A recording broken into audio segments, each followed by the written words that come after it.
We're in part 4 of a series that we've called Better, and we're looking at how Jesus satisfies our search for meaning. And so really, as just to provide a framework for you, if this is your first time or if you've missed a couple, let me encourage you, number one, man, go back online. I believe we have all these messages that you can watch through YouTube and through our website, innovationakron.com, just to kind of keep you up with where we've been. But if you haven't been here, here's what's happened so far, is we've been looking at a letter written by a man named Solomon. And what makes Solomon so important is that Solomon has everything that culturally we would value as thinking he's successful, right? So you look at his life and you go, he's got all the power, he's had it his entire life. He's got all the prestige, he's had it his entire life. He's got a ton of money, right? People travel from all over the world to look at the splendor of his kingdom. He's got all the influence you could want. He's got 700 wives, so he's got all the ladies. And once again, I'll say this, I've said it every week, I got one wife. That is good enough for me, right? I don't think I could afford birthdays 700 times a year, all right? That's just not the way this works. But even with all of this stuff, even with everything that we think would make him happy, he writes this letter called Ecclesiastes. And he opens up the letter saying that life is meaningless.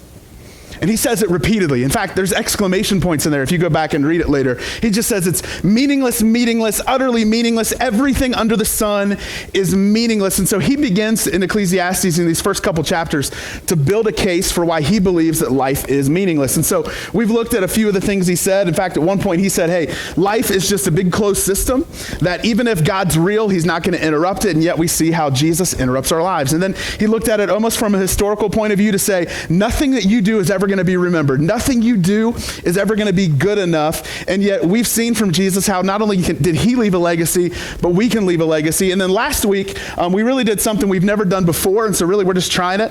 We took one sermon, one message, and we broke it into two parts. And here's why.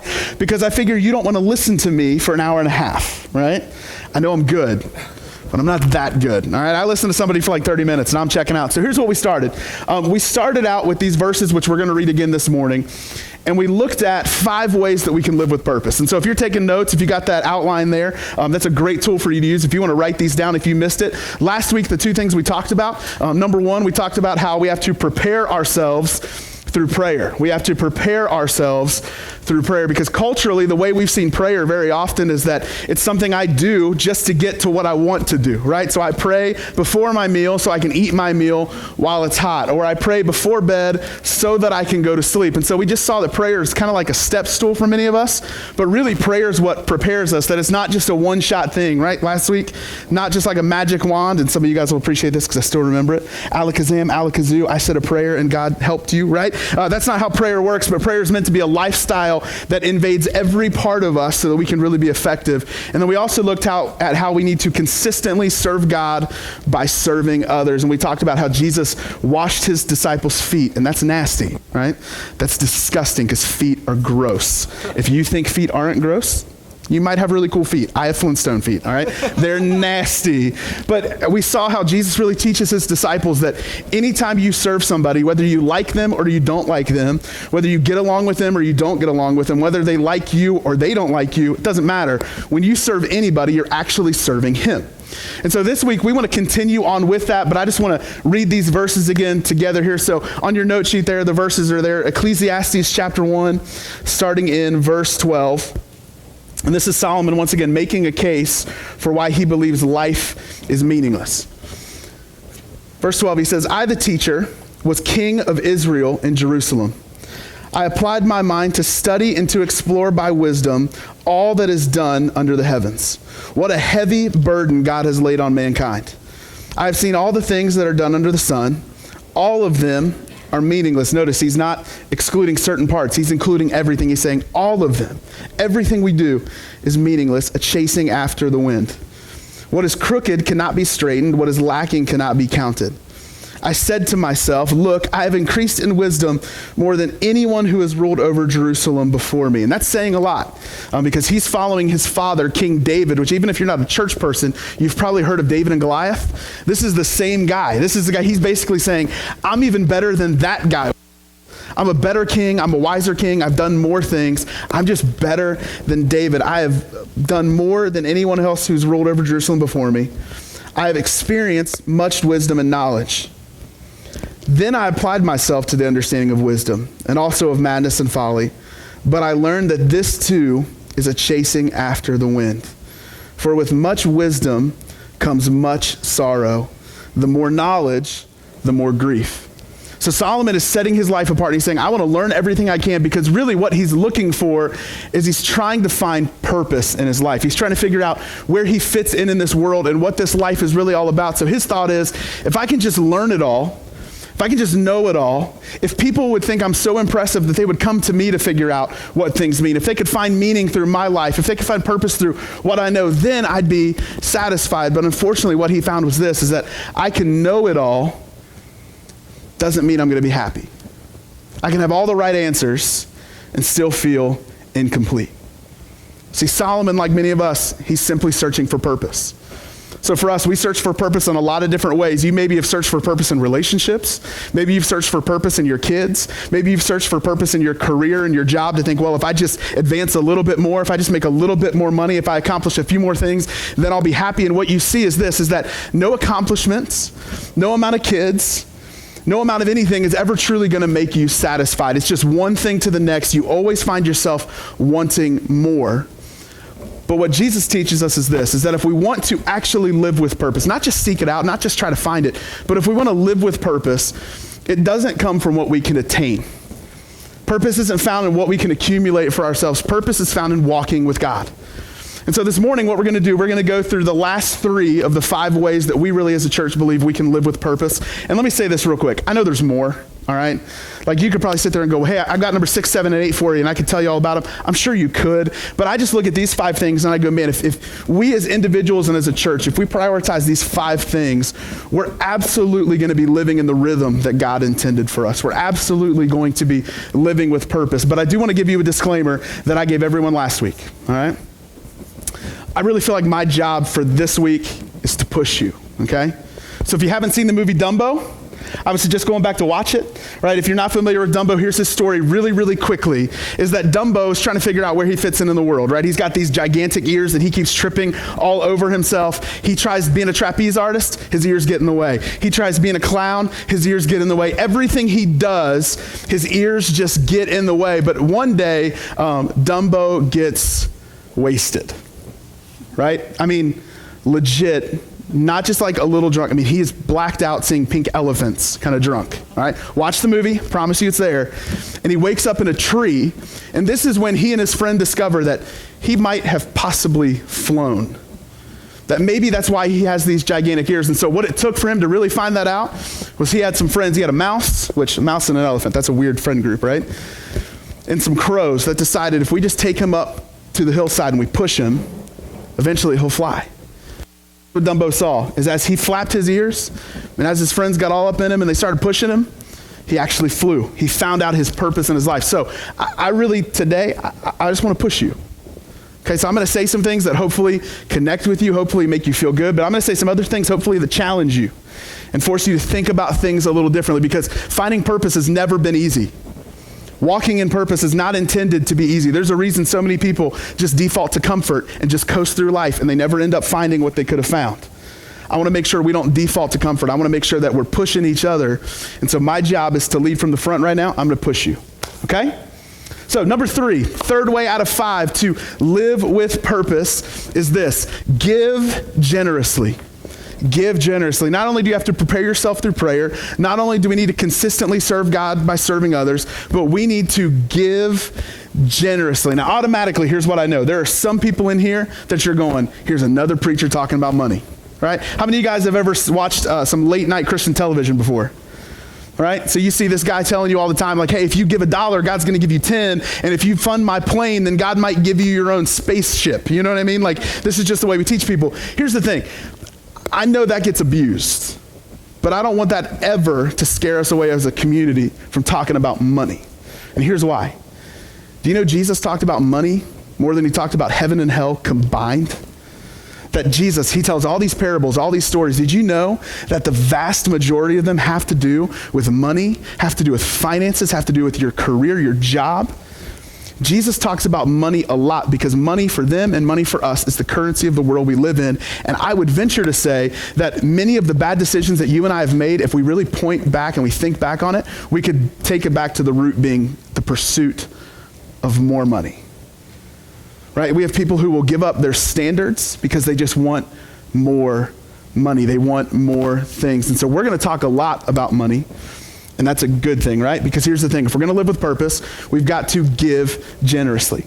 Last fall was our first Thanksgiving meeting as a we decided that we wanted to go down Crosby Street and we wanted to give away turkeys. Now, if you're not familiar with Crosby Street, that's okay. Crosby Street's literally right here behind where we gather on Sunday mornings, just over to my left, I believe, if I'm positioning myself right.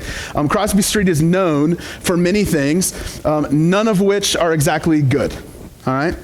It's got Crosby Street has a reputation in our city. In fact, when we moved over here, my house is pretty close to Crosby Street. And a lot of people said, oh, do you want to live that close? Yeah, I do. I really do. First of all, because somebody gave us the house for free. But second of all, it's just right here in the neighborhood. That's where we want to be. But we decided we're going to go down Crosby, give away turkeys. And so we had, I can't remember the exact number. It was either 30 or more than 30 turkeys. Okay, now we're not a big church. We were much smaller back then. And we just took those turkeys, we loaded up the back of my Hyundai Santa Fe. I mean, they were literally stacked up to where you couldn't see out the back of them. And we went door to door in groups. In fact, Wayne was in my group, and we would go door to door. We'd knock on a door, and we'd say, hey, we're from Innovation Church, man. We just want to bless you with a free turkey. Would you like one? Now, a lot of people would tell you no. But a lot of people, you could tell they wanted to say yes, but they didn't know if they should say yes. Because what they're actually asking is you say, hey, would you like a free turkey? What they're expecting is there's a catch. Right? Has anybody ever tried giving you something for free? And you're like, oh my gosh, that's cool. Wait a minute. Was this in the toilet? Right? Like you're thinking something happened to this, right? So this is what people do. They would start asking you questions, like they kind of give you the stinky eye, like, what are you doing? And we would have to reassure them, right? We figured this out after Wayne and I struck out at quite a few houses because nobody would take a turkey. And I have to sit there and say, hey, no strings attached. Jesus has been incredibly generous with us. We want to be generous with you, and so please, would you please take a free turkey? Now here's the cool thing that happened that day. We had people who had not had a turkey for Thanksgiving in years who got to celebrate Thanksgiving with a turkey because we were generous with them. We had people who, honestly, you could tell they had almost nothing when you got to their place. Yet they were able to have a great meal with their family because we were able to give them a turkey. And we loved that. And here's the thing. I was walking back to my house that day. We had the group of us from the church. We were rounding the corner back to my house.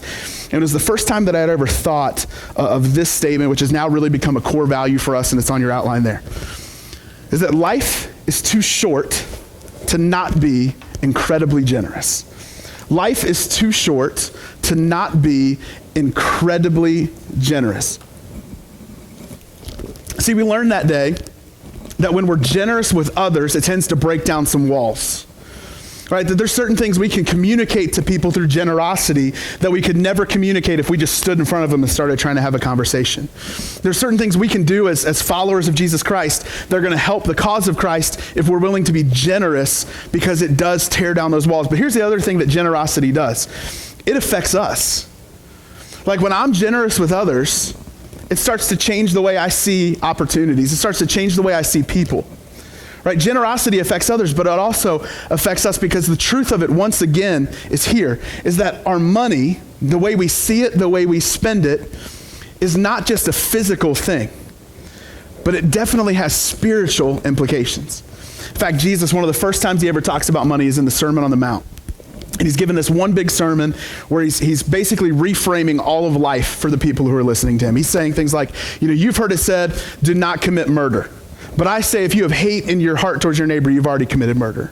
You've heard it said, don't commit adultery. In other words, don't perform the physical act. I'm saying, if you look at somebody lustfully, you've already committed adultery in your heart. He's just reframing life. And then he starts talking about money. And here's what he says in Matthew chapter 6. He says, do not store up for yourselves treasures on earth where moth and vermin destroy and where thieves break in and steal. But store up for yourselves treasures in heaven where moths and vermin do not destroy and where thieves do not break in and steal. And then he says this thing, and you've probably heard this before, even if you haven't been in church. For where your treasure is, there your heart will be also. Where your treasure is, there your heart will be also. See, Jesus makes it clear. He says, hey, you can accumulate things for yourselves, but guess what? The stuff that you love today, that you will compromise your morals for today, give it a couple years, it's going to be in your yard sale. right? The things that you're fighting so bad to get now, eventually you're going to give away because you don't like it anymore. It's going to sit in a storage unit. You're going to pay somebody else just to keep it out of your house. But right now it means everything to you. He's saying, hey, why work so hard for that stuff when you can actually take the treasures, take the time, take the effort, take the money that you would sow into those things, and why don't you put it towards spiritual things? Because where your treasure is, there your heart will be also. Here's another way we could say that, all right? Let's make it a little more contemporary for us, right?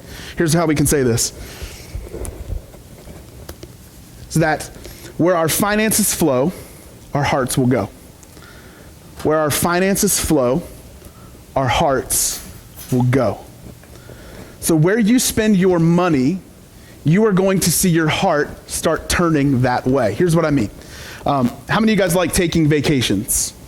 I love them, right? I love trips. In fact, my wife and I, like our favorite thing to do is, even if it's just for a couple nights, we love to get away. We're getting ready to go away for a couple nights. We're going to Niagara Falls tomorrow. We're really excited. We just like to get away, even though we were just in Niagara Falls a few weeks ago. All right, we really like to get away. But here's what happens when we start planning vacations and you start putting money towards that. I catch myself thinking about it all the time.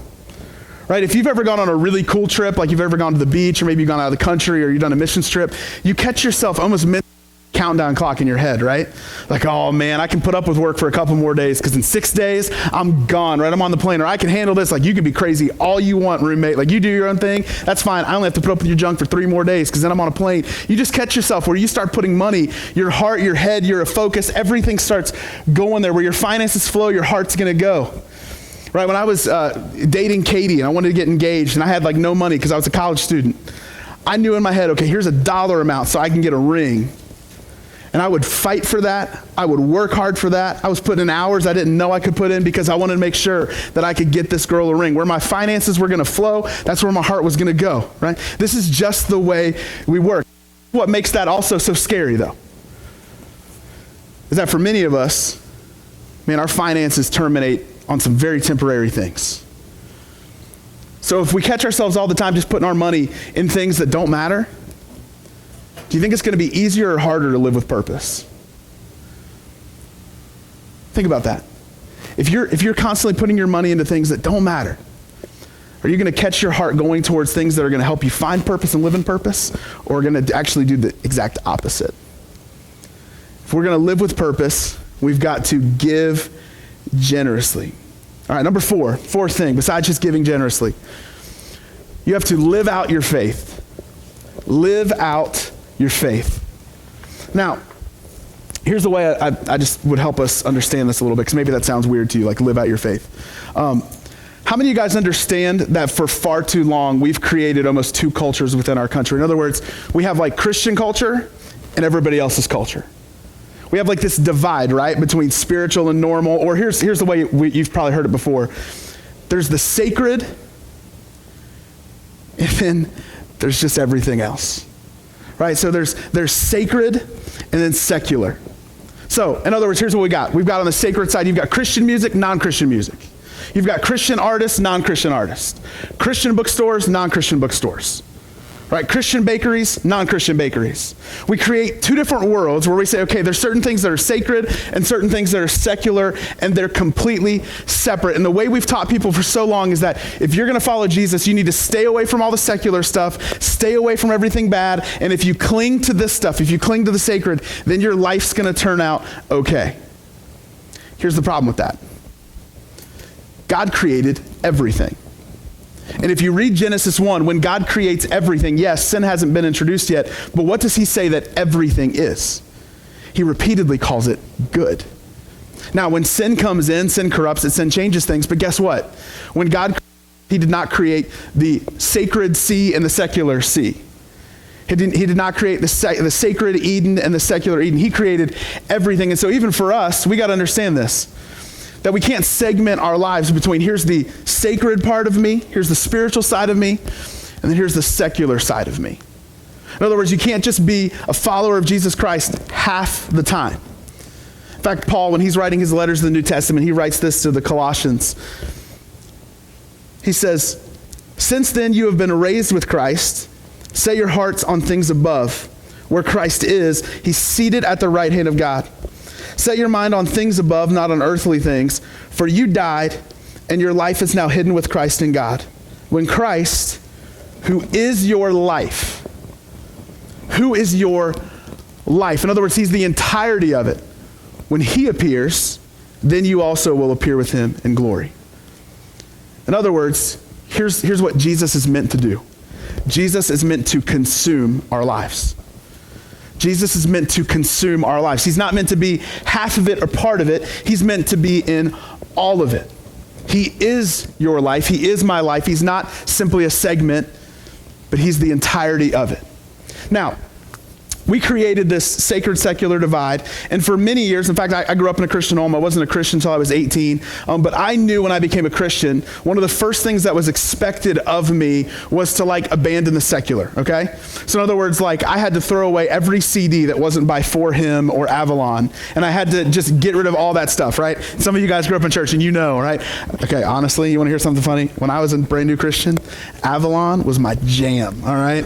I would sit there, I would be singing that in my car before I got to school. And then as soon as I got to school, I'd be like, there's Tadashi, right? Or whoever else, I don't know, somebody else who just sounded different. So I get it, right? But we've created this thing where we tell people you have to just abandon it, get rid of it, get rid of it, get rid of it.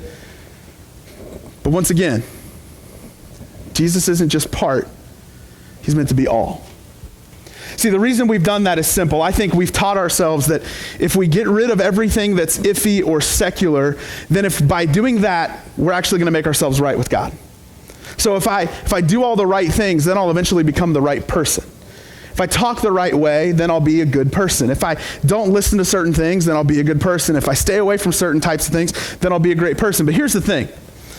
Jesus actually teaches the exact opposite. See, Jesus teaches us that to concern ourselves with simply the outside things in our lives, thinking that's going to make us a better person on the inside, if we focus on that, then we're missing the point entirely. In fact, here's what Jesus does. Jesus works in us from the inside out. Jesus works in us from the inside out. In fact, Jesus at one point talks to some Pharisees, these guys who are really religious and they just love rules, and he calls them foolish. He says, you're so careful to clean the outside of who you are, but on the inside, you're full of greed. You're filthy, right? It's not on the outside that makes you good on the inside. It's the inside that eventually translates to the outside. Jesus works in us from the inside out. To think it's going to work the opposite way, it's foolish. It's just not going to work. It doesn't happen that way. And you know that. You know if you just try to do all the right things, you don't become the right person. Because eventually things are going to get hard and you're not going to want to do the right thing anymore. Eventually somebody's going to talk back to you and you're not going to want to stay away from them. You're not going to want to play nice. Simply thinking that I can do everything outside in and that's going to make me better, it's foolish. It just doesn't work. But God, when we allow for him to work on us from the inside out, man, he's faithful to help us out. In fact, here's what Paul writes to the Philippians. He says, being confident in this, that he who began a good work in you will carry it on to completion until the day of Christ Jesus. Paul says that Jesus began a good work in you, and he's faithful to carry it on. So I want to give you a little piece of advice when it comes to this living out your faith thing, okay? And this piece of advice, I'm just going to be honest, I think this is going to save you a lot of heartache, it's going to save you a lot of tears, and it's going to save you from a lot of frustration, all right? The advice is this: do yourself a favor and don't fake it. Do yourself a favor and don't fake it. So I'm making a plea with you right now, okay? I never want you to feel like when you come into this church or you come to anything that we do, if you come to a Friday night social or if you're hanging out, helping us out at Porch Rocker or something next weekend and you're doing your thing, I never want you to feel the pressure like you have to fake an emotion that you're not really feeling. I never want you to act like everything's okay when nothing is okay. I don't want you to pretend you have it all together when really everything is just you're just going through chaos at home. Here's why. You're going to be miserable if you do that. Now, I know some of you, maybe you've been in church before and you thought, okay, church is a safe place, and so you've shared something with someone and they've thrown it back in your face. Or maybe you thought, well, I'll go in, I'll just be honest with a pastor or a friend, and you told them something in confidence thinking it would stay there, and they shared it with somebody they shouldn't have shared it with. Or you just went in thinking, okay, they want me to be honest, they want me to be genuine, so I'm going to be honest and genuine, and then you were shunned because of it. Man, I get that. I've seen that happen way too many times, but here's my commitment to you as the pastor of this church. is that if you're willing to come in here and be vulnerable and be honest, we will never take that for granted. If you're willing to come in here and not act like everything's okay all the time, I mean, we're going to not just tell you how you can get better, because sometimes that's just a slap in the face, but we're going to agree with you that, hey, sometimes life is just tough. Sometimes life does just suck. There's certain things in life that happen that maybe you don't do anything to deserve it. So I don't want you to pretend like everything's okay. I want you to do yourself a favor and don't fake it. Be willing to be vulnerable, live out your faith with authenticity, because here's the thing. Until we're willing to do that, we're never going to experience the intimacy with God and with other people that we could. It seems risky, but I promise you at this church, it will not be taken for granted. And if somebody does, I'm a huge believer in church discipline, and we will take care of it. All right? So do yourself a favor. Don't fake it. Fifth and final thing is this. If we're going to live with purpose, number 5, always tell people about Jesus. Always tell people about Jesus. How many of you guys have ever seen Monty Python and the Holy Grail? Okay? I'll be honest, I haven't seen it from like start to begin, like beginning to end. I've never actually like sat down and watched it on DVD or whatever else you might watch it on, but I've seen it on TV, so I catch like parts of it. One of my favorite parts of that movie is when all the guys, they're traveling along and they're expecting to come across this big monster, right? So much so that one of the guys soils his armor, okay? He's so nervous. And they get to this cave, and you know what they see? They see a little bunny rabbit. Anybody remember this part? And so they're all sitting there going like, man, why'd you get us so scared? Like, it's just a little bunny rabbit. And he's like, don't take him for granted. Don't underestimate him. Like, he's ferocious, right? And he's just sitting there like doing his own little like bunny rabbit thing, looking adorable. And so one of the guys gets up and he says, this is like one of those like famous last lines ever. He says, rabbit stew coming right up, right? And then so he puts on his armor and he walks over there all big and bad. And do you remember what that rabbit does? Chomps his head off, right? It just like jumps up on it. Some of you guys are like, what in the world are you watching? I think it's hilarious, okay? Just bites his head off. Here's the thing. When I watch movies, I've watched enough movies to know like when somebody says something ridiculous, like rabbit stew coming right up, chances are he is not actually conquering that rabbit, right? Or when somebody looks at somebody like John McClane in all the Die Hard movies and be like, you should probably kill somebody when you have the chance, and then they get blown away, you just know like, yeah, you shouldn't have said that, dude. Like that's it. That's your famous last words. Like we are totally tuned in culturally if we watch movies to catch when somebody just said their last words. We catch it. We understand it. We know it, right? Here's the thing. Jesus, one of his last sentences he ever gave to his followers, one of the last things he ever said to them was this in Matthew 28. He said, therefore go and make disciples. Therefore go and make disciples. See, for many of us, man, we have believed, and we've been taught this, that our faith is simply a personal thing, that I don't share it with other people. In fact, I was talking to Brandon last night. We were at some fights last night, which was really cool. I felt totally out of place because, you know, I'm so big and buff, and those guys were so weak and little. But, you know, we're watching these fights, and man, I just remember like, you know, you hear this, and I heard a guy who's in charge of one of the big promotions, and he even had like told his fighters like, hey, when you get done with a fight, you just don't thank Jesus. You don't need to thank him, right? Keep that out of the cage, right? Because he's trying to keep it to where if you're in the cage, it's about the fight. If you're out somewhere else, then you do your own thing. We've been taught that we have to keep our spirituality to ourselves, that it's personal. Because if you talk about religion, guess what happens? People get mad. If you talk about politics, guess what happens? People get mad. And so we just kind of learned, well, there's certain things you just don't talk about in public. But here's the thing. Jesus never tells us that our faith is just personal. In fact, he tells his disciples, he says, go and make disciples, but he also tells them, hey, what I whisper to you in the dark, what I teach to you in those secret places, I want you to go on the rooftops and shout it out so the most people can hear. I want you to share what I tell you. I want you to share your life with other people. Jesus says, go and make disciples, make it public, and here's how we know. He's saying, I want you to baptize them in the name of the Father and the Son and the Holy Spirit. Baptism, water baptism, quite simply, is a way for you to identify with the world around you that you're following Jesus Christ. So when you go down in the water, it signifies that you've died with Christ and you're being raised with him. All right, so the old person goes down, the new person comes up. You are identifying yourself publicly as a follower of Jesus Christ. And he says, I want you to take those people who have publicly identified. I want you to teach them everything that I've taught you. Obey every command that I've given you. And when you do this, even though it's risky because it would be easier to keep it private instead of public, I want you to know that I'm with you to the very end of the age. Our faith is not just a personal faith. It's an incredibly public faith. because we're meant to consistently, constantly tell people about Jesus.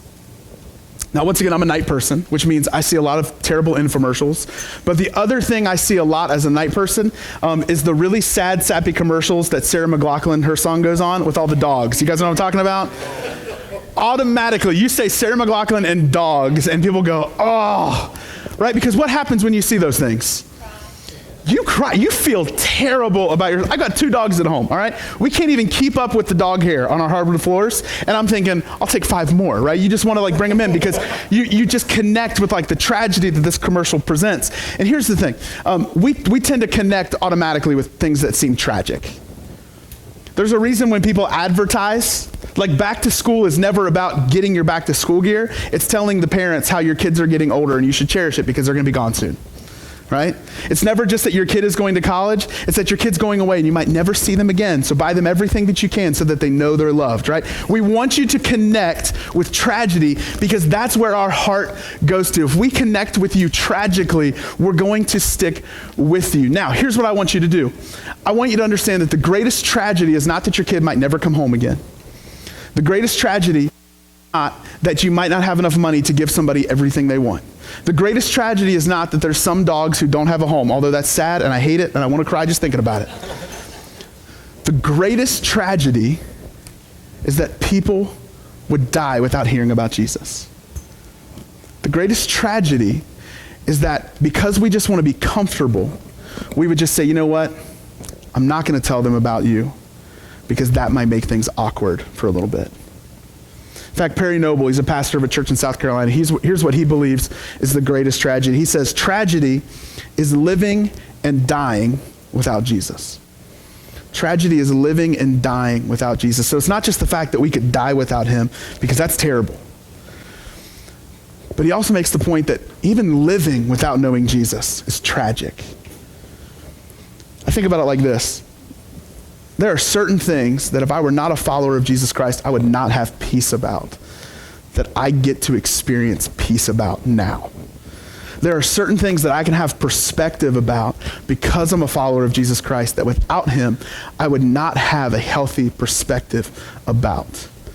In fact, last summer, not to make it awkward because we're about to get really personal, but I'm just going to share this with you anyways. Last summer, if you don't know, most of you do, my wife and I went through a miscarriage. And I'll be real, dude, that was the worst thing I've ever experienced in my life. I will never forget sitting in the doctor's office and seeing with my own thing wasn't right. And hearing the technician say, we're going to have to do something different. Things just don't look right. Things don't look normal. I will never forget, and I even feel it now, that pit in my stomach that I felt sitting there looking at that screen and realizing I don't know what I'm supposed to see, but I know this isn't normal. If I didn't have Jesus Christ in my life, man, I would have unraveled from there. My wife and I sat at home for the next week waiting to take another sonogram, waiting to see just to confirm what they told us was already happening. We waited at home and we sat at home and we cried and we prayed and we cried and we prayed and we cried and we prayed. And dude, we're sitting here over a year later. We still don't have what we want. We still don't have the family that we hope to have. But you know what we pray every single night? We pray this. We say, God, I know we trust you. We know this is going to happen. So we're just praying that it happens quickly. But we trust you. We know this is going to happen. If I didn't have Jesus Christ in my life, I couldn't pray that. I couldn't feel that inside of me. I wouldn't have that comfort to know. There's a tragedy that comes from living without Jesus Christ. But for many of us, we won't help people experience it because it just makes us uncomfortable. What if I told you that sometimes the only thing between somebody you love coming to know Jesus Christ or not coming to know him is you being willing to have a conversation? Something as simple as inviting somebody to church. In fact, I want to give you real quick what I believe is the greatest way you can help somebody else connect with Jesus through your own life. And that's to share your own story. It's not very intimidating. It's not very hard.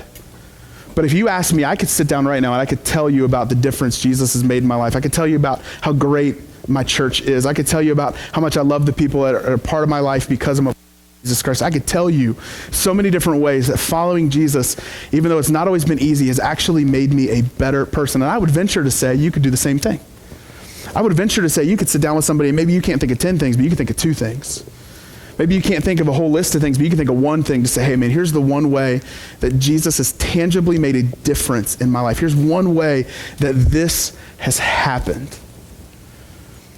When I first became a Christian, I was 18, and I had the absolute honor to have a guy who I believe is like the greatest youth pastor to ever live. And I'm sure if you grew up with a youth pastor, you probably feel that same way, especially somebody like Annie, since I was her youth pastor. She probably thinks, man, I had the best youth pastor ever, right? But I had the privilege of getting to go and follow a guy who honestly was not afraid to get in my face, who was not afraid to tell me what I needed to hear, even when I didn't want to hear it. But the greatest thing he did for me is he shared his life with me. So I became a Christian, all sorts of struggles, all sorts of things I was doing wrong. And I knew, man, we had an open door policy. If I needed him at 3 o'clock in the morning, he'd answer the phone. If I needed somewhere to go simply to get away from some temptation, some things I was wanting to do, man, I could go sit at his house. And you know how many nights I sat at his house? And I sat and we watched TV, and at one point his wife was pregnant, so we went from being really loud to like all of a sudden we had to be really quiet. And then he has this newborn, and so we go from being really loud in the living room to having to be not basement, and we just shared life together. I just got to watch him and learn from him. I got to see how he interacted with his wife, how he interacted with his kids, how he interacted with other teenagers, how he interacted with adults and his boss and his father-in-law. I got to learn from him. He just shared his life with me, shared his story. And here's the thing, my life has been forever shaped by a guy named Justin Graham, who's now in Tennessee, who started his own church that's blowing up. They're about our same age. They're running like 300 and something. I mean, they're just crushing it. But my life has been forever shaped by this guy sharing his life. And I think the same thing can happen for people that you know and love. In fact, we'll say it like this. This is on your outline. It's that others' lives are shaped by our sharing. Others' lives are shaped by our sharing. Man, if you want to see somebody's life changed, it's not that you have to pray the exact right prayer. It's not that you have to ask them the exact right question in the exact right moment. It can be something as simple as sharing your life, sharing what Jesus has done. It can change everything for them. In fact, last scripture we'll read this morning here, Peter writes this in 1 Peter chapter 3. It says, "But in your hearts revere Christ as Lord. Always be prepared to give an answer to everyone who asks you to give the reason for the hope that you have." In other words, he's saying you always need to be prepared to share your own story about what God's done. This verse does not mean you have to know everything. Doesn't mean you have to have all the answers. He's just saying, be prepared. Always be prepared to give a reason for the hope you have. But notice how he tells you to do it. But do this with gentleness and respect. We've all seen the people who stand at a street corner and tell you that you're going to hell. I've never wanted to have dinner with that guy before. I've never wanted to listen to what they say after that. Because you know what? At the end of the day, I don't feel like they respect me. But if I can share my story, share what God's done in my life with gentleness and respect, even if I don't agree with you, and even if I walk away from that conversation still disagreeing with you, it's going to be different because I know that you respect me. Don't be afraid to tell people about Jesus and about what he's done in your life, because their life will very likely be shaped by your willingness to share your story.